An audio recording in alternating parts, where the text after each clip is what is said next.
Welcome to the Sanity Project podcast, where you can awaken your mind to clarity and success even in today's life challenges.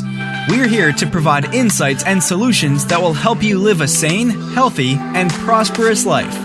Here's your host, Joanne Victoria. Hi, this is Joanne Victoria with another amazing episode of the Sanity Project podcast. You are here to discover a life of clarity, confidence, sanity, and entrepreneurial success. And we are gifted today to have Mike Malatesta as a guest. Mike has been around a little bit. He wrote a book in 2021 called Ownership, How Getting Selfish Got Me Unstuck. And I liked that. That's why he's here. He was also referred by somebody I trust. And he's the owner of Ownership Coaching. So he's got a lot of tales to tell, and I want to hear them. So welcome to the show, Mike Malatesta. Joanne Victoria, thank you so much for having me on your show. I'm excited to be here. I'm glad that you are here. So what can you tell us about the trash business? Is there anything you want to share with us about the trash business? Well, waste management. We'll say that. Yeah, waste management. Yeah, waste management. I don't care what you call it, trash, waste, whatever. But well, it's a great industry. I'm going to just say that right off the top. But who wants to be in the trash business? You know, hardly, unless your family's in it or something. I can't imagine many people that are listening, or you, Joanne, would say to yourself, you know what? I think I'm going to go in the trash business or the waste business, right? Maybe now that they call it, they sort of generally group it all together as an environmental business. Maybe it's got some cachet that it didn't have before. But for me, I wasn't saying that either until I was between my junior and senior year in college. Actually, like the springtime of that, I was looking for a job. I wanted a truck driving job. I had a truck driving job the previous summer. I liked driving trucks, and I wanted to drive a bigger truck than I had been driving. I lived in the Philadelphia area, and I started calling on garbage companies because I thought their trucks were really cool. From the time I was 4 years old, I loved trucks. We lived across the street from a construction company, and I would sit on the curb in the afternoons, and I would watch the guys bring their trucks back, and it was just the coolest thing. The noise, the smoke, the people. I just thought it was great. And when I started driving in high school, in high school at the cemetery, which was my first job. So, or one of my first jobs, I worked at the cemetery. But in college, I had a job driving a truck, and I wanted to drive something bigger. And I went to a bunch of trash companies, and they all told me I was either scared away by them, or they told me I was too young and they couldn't insure me. And I just kept knocking, and ultimately one said yes, and I was like, yeah, that's awesome. Come on in. Yeah, come on in. So I started there, had no idea what to do, but you know what? It didn't take me long to really start to think that there's more to this than perhaps I thought. I loved working with I had been working with kids, you know, and I love these guys. These were all men. They all had families. They all had responsibilities. And here I was, this, you know, college kid. And I liked that part of it. I liked, you know, when you starting work at 4 o'clock in the morning or 5 o'clock in the morning, I thought that was cool. And the people that I was working with were just, for the most part, they were real quality people. And I saw the owner, you know, had a fancy Mercedes that he would park in front of the building. And I thought, man, maybe there's something to this. And near the end of my time there, I had an opportunity to talk to him. His name was Bill Eels. And I asked Bill, like, how do I get into, you know, this business? And I was kind of hoping that he might hire me, you know, to be something more than a driver. But he said, you know, this is a small, you know, family business. I don't have room for any more college degree guys. So he told me to go apply for a management training program or a sales job at a big company. And that's what I did. And I got hired by one of them before I graduated. And that's how my career in the waste business started. That's great. Yeah. It was relatively organic.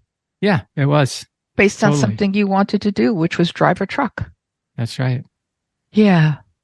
That's good. I'm just thinking that's another vehicle, another opportunity for young people today. I mean, I know that one needs to have multi-layers today and to be able to use your hands, to use your body, to use something other than your mind totally, to do something. I'm always, on the bandwagon for that. Yay, team. And that's good.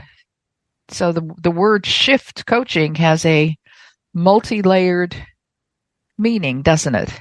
Yeah, actually, it's a good pickup because there is a chapter in the book as part of me getting hired for this job where I had to drive a truck during the interview process. It had this, transmission that was a lot different than anything I'd ever driven. But I had watched a guy drive one before as a passenger, and I just went back to that memory, and I was able to somehow get through the interview. And I call it a big boy transmission, so it's big. But and it's funny you bring up shift too, because I feel like that is such an important part of the entrepreneurial journey. And I try to really draw that out in the book. That if you're not constantly looking at ways that you or your business need to shift, you as the leader or the entrepreneur, your business as what it is, need to shift to really to address whatever's coming at you, then I feel like that's a reason a lot of entrepreneurs get really fed up and where they fail is because they start down a path. It's working for them until it doesn't, and they don't want to change. They just keep hoping that what was working will someday work again, Joanne, and they don't shift. And you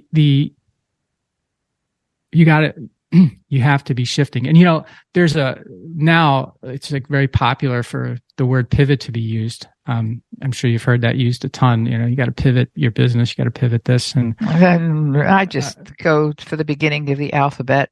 If you can't adapt, you have a problem. Yeah. Okay. Good. Adapt is a good word. Yeah. Pivot sounds so painful. You know what? It's interesting you say painful, because you know what else it sounds like to me? Like I always think of basketball when it comes to pivot, and a pivot, right.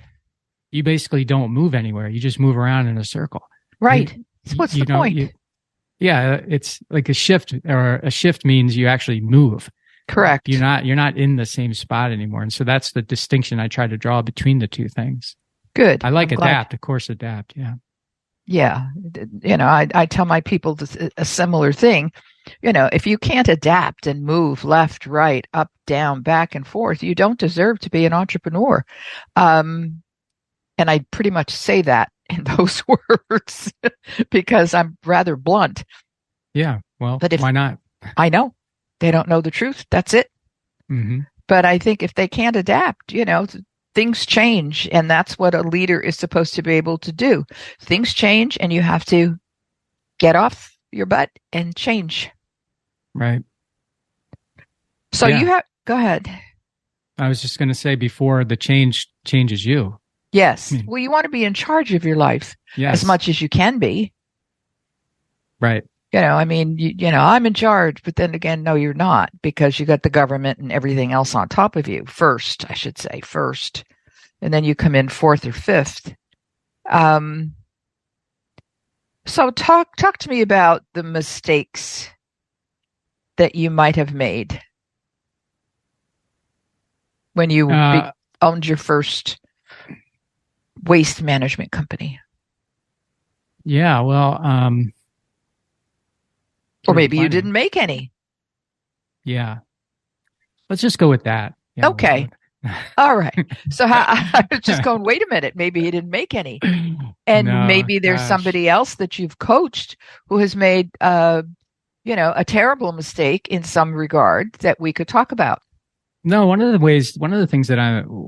reasons I like to talk about shifting is because for, the first almost 10 years of me being an entrepreneur, I was not a shifter. I felt like even though I'll admit that when I started the business, I had very little understanding of what it takes to run a business or be an entrepreneur. I don't even think I called myself that at that point, but I had this thing in my head, and some people call it like grit, right? I had a chip on my shoulder, and a chip on my shoulder with a dash of grit, which made me think that no matter what I came up against, I would figure it out and I would get through it, and I probably wouldn't need anybody's help to do so. And I can say that for a period of time that worked for me, and it worked all the way up until it didn't. And I got very frustrated with doing what I had said earlier, trying the same things over and over again that had worked, and becoming increasingly frustrated about why they didn't work anymore. So what worked for me when we were 4 people wasn't working for me when we were 10, and what was working for me when we were 10 wasn't working when we were 30, and and on and on and on. But yet I thought that with the right amount of grit, the right amount of drive, and the right amount of chip on my shoulder, I could get through it all. And about 10 years into that first journey, it became very clear to me when my partner passed away in a tragic fire at one of our plants that I was just kind of, just fooling myself. And when he died, it made it very clear to me that, one, I relied a ton on his partnership, his friendship, and his belief in me. And when those things were gone, it revealed that all of these other things that I thought I was doing good at and I thought were the right things to do were just not working. So I really that was a very transformational period of years for me, because I had to figure out how to shift. I didn't know how to shift. I had to figure out what I was supposed to be doing. I had to figure out what was the future that I really wanted, because it's so easy to get lost in the day-to-day, hour-to-hour, minute-to-minute of running and growing a business. It's sometimes you look at it and you forget what the hell you're even doing. Why am I even doing this? Where are we going with this? And so I made a lot of mistakes like that, that led me to a point where I wanted to quit. I thought I was no good. I thought, isn't that amazing? That is the first thing that people do. I mean, if you didn't have, unfortunately, the man dying, you probably would not have paid attention to much of anything. I think you're right. I think I would have just continued. Yeah, I think you're right, Victoria. I mean, he could have Joanne Victoria, broken his leg or something like that, or, it would have to be, it needed to be big in order to get your attention. Well, it definitely got my attention. Yeah. Well, that's good. I mean, big. I'm glad that it did. And I'm sorry that the man died, but both of those things can coexist. And, that's the important part. It got your attention. Right. So that you are here now as a podcast guest, that you have your own podcast. How did it happen? How did it happen with the apostrophe D? And, how did it happen? Whatever you ask your guests, you can have a response. And here you are. If you had done nothing, if nothing had happened to change that, you would have gone until you were 65, 75 and retired, and nothing. All of these gifts would not have shown themselves. Very possible. It's very possible. I think it's highly possible. But then again, I don't have your life, but still, you seem to be a calm person. that's easy to see. So it would take a lot to get your attention. Yeah. To shift. Yeah. To shift. Yeah. So yeah, back to shift. You want to hear about more mistakes, or you want to go into something No, else? let's go to successes. Okay. Successes. Well, the most impactful success that I have had in my life in business, so besides my family, which I wouldn't have any success without them, and particularly my wife, and all that she kind of gave up and all the support she gave me when we were first starting out.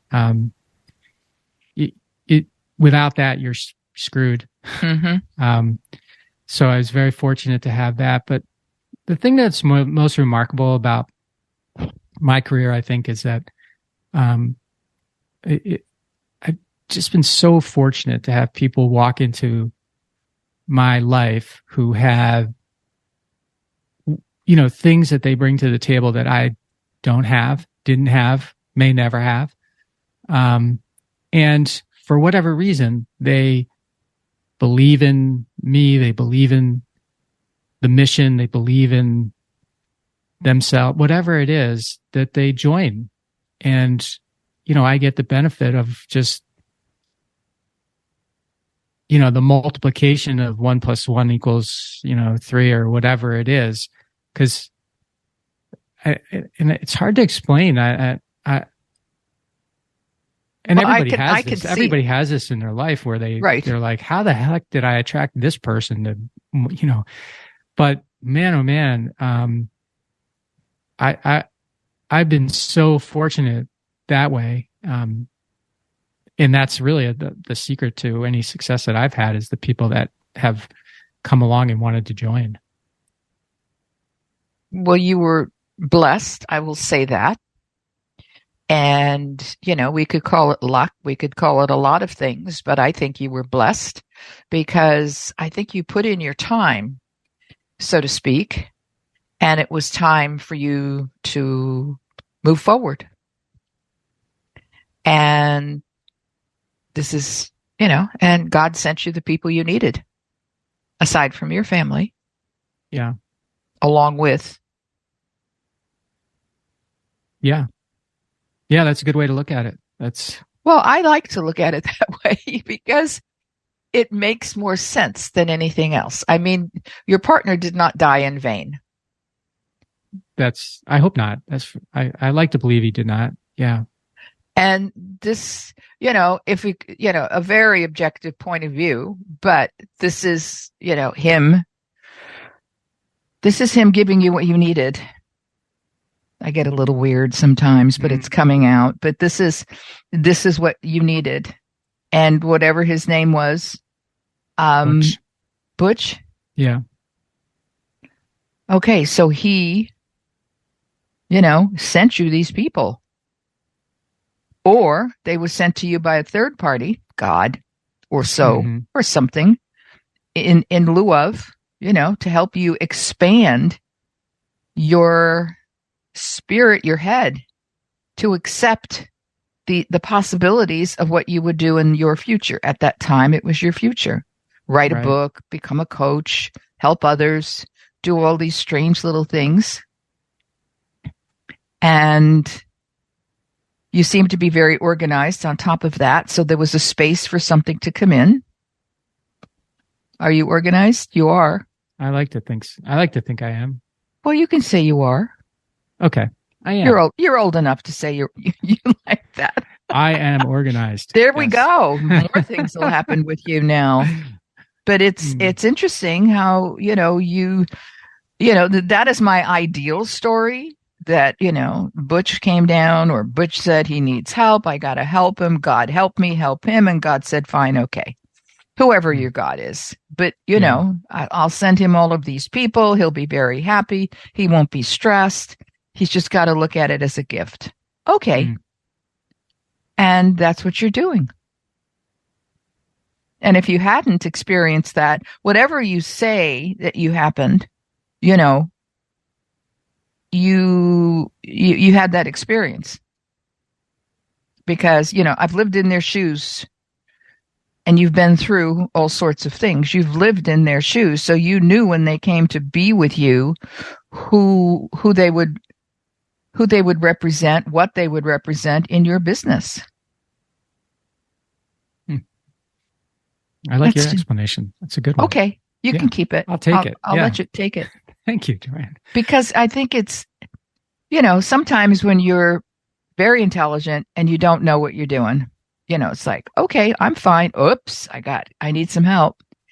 And then, somebody's listening. What? Mike needs some help? Okay, fine. And then the help comes in and you go, oh, hello. Right. How did you know to be here? I don't know. Just felt right. And those things happen.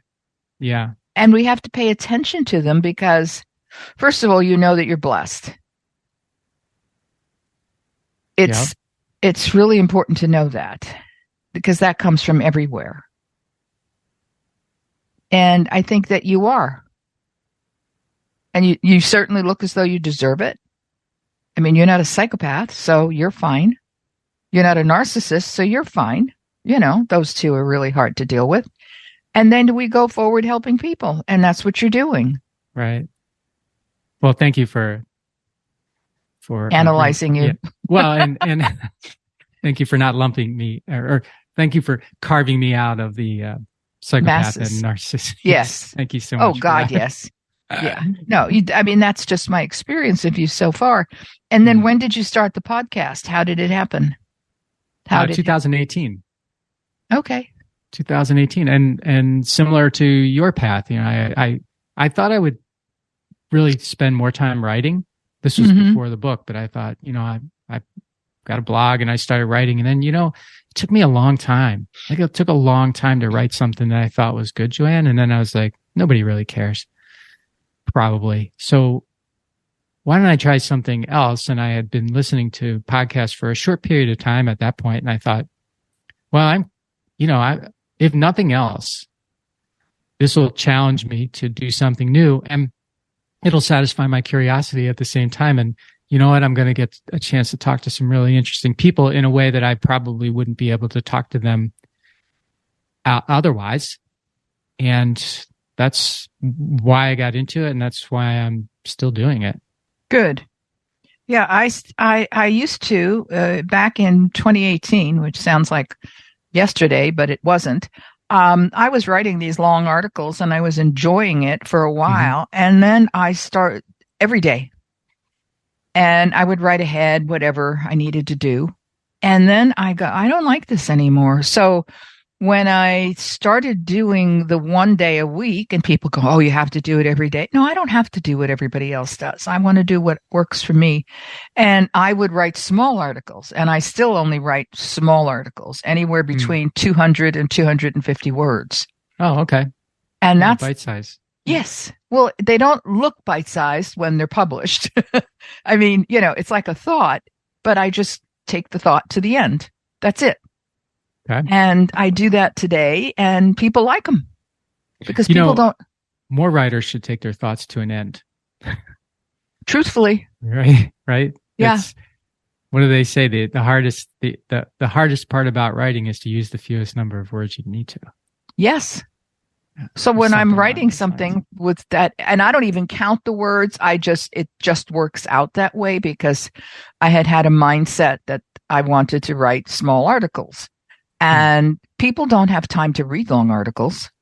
And if they do, I can't read a long article. I mean, I'm part of a group of people worldwide that writes all of these articles. And some of these people, my God, they go on and on and on and on and on, and they're repetitive. And it's like, this doesn't work for me anymore. So I write my 200 words or whatever I write that day. I don't know. And then I see at the bottom, oh, it's 225 words or 180, but the thought is done. Yes. That moment. And then the next week they'll get another view of the thought.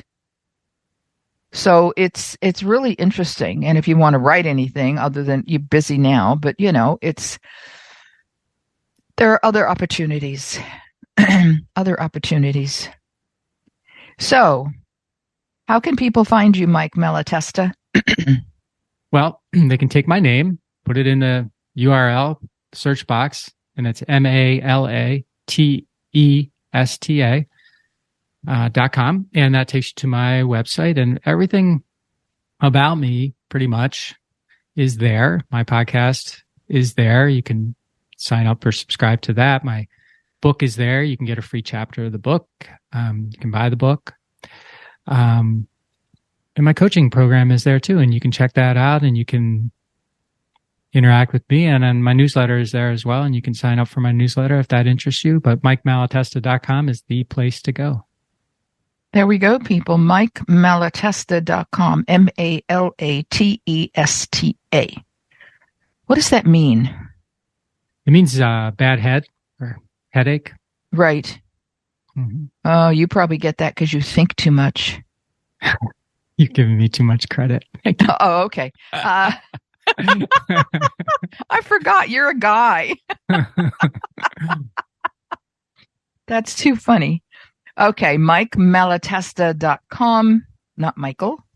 And go there and you will see his LinkedIn, podcast, Apple, YouTube, Instagram, Twitter, and Facebook, all there.